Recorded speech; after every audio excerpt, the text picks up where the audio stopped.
はよんぱーバブルンだよ。今回は第5回パズルボブルシリーズの紹介。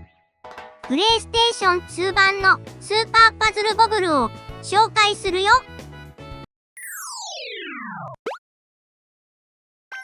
スーパーパズルボブルはアーケードゲームで1999年に登場。プレイステーション2で2000年に発売したよ。他にも家庭用版はゲームボーイアドバンスやゲームキューブでも発売されたんだ。スーパーパズルボブルは実はアーケード版と家庭用版で登場キャラクターが全然違うんだ。アーケード版だとプールンやパッキー、デビルンが出てくるんだけど、家庭用版は新しいキャラクターがたくさん出てくるんだ。おしゃれな猫のキャラクターのモブや昔の台頭のキャッチコピー、キャッチザハートしてるキャッチくん。2038歳の宇宙征服が夢なおしゃれなおじさん、ハッチェ。みんなポップでおしゃれでしょ。僕とボブルンもバブルを投げる方じゃなくて横で作る方に専念してるんだ。他にもアーケード版には初の2人協力プレイモードがあったんだけど、家庭用版にはないんだ。ゲームキューブ版だと4人対戦ができるモードもあるよ。というわけで今回はプレイステーション2版のスーパーパズルボブルを紹介していくよ。スーパーパズルボブルもおなじみの1人でパズル、1人で対戦、2人で対戦ができるよ。スーパーパズルボブルの一番の特徴はこのデカバブル。ノーマルバブル7個分の大きなバブルなんだ。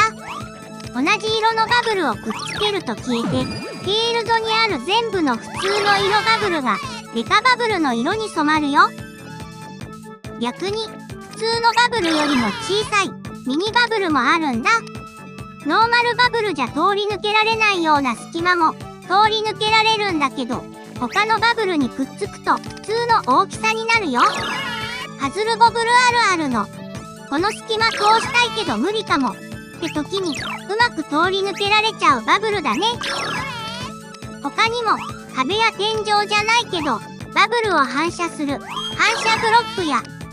発射したバブルを当てると発射台を矢印の方に移動できるランパーみたいな新しいギミックも登場したよ。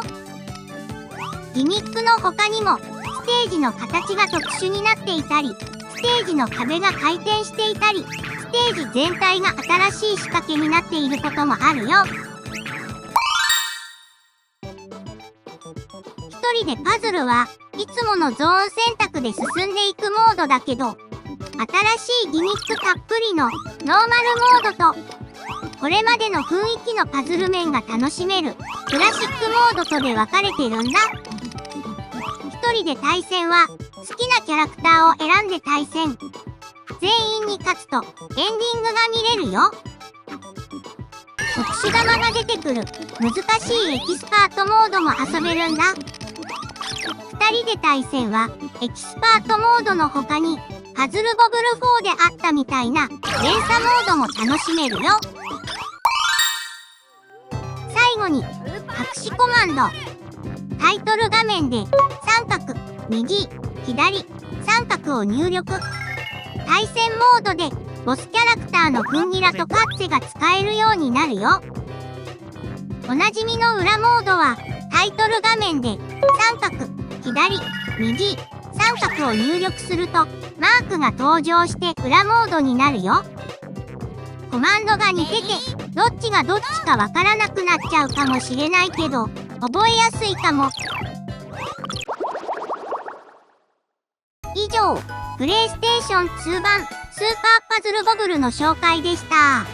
次回は同じくプレイステーション2版のスーパーパズルボブル2を紹介するよ。それじゃあ、またねー。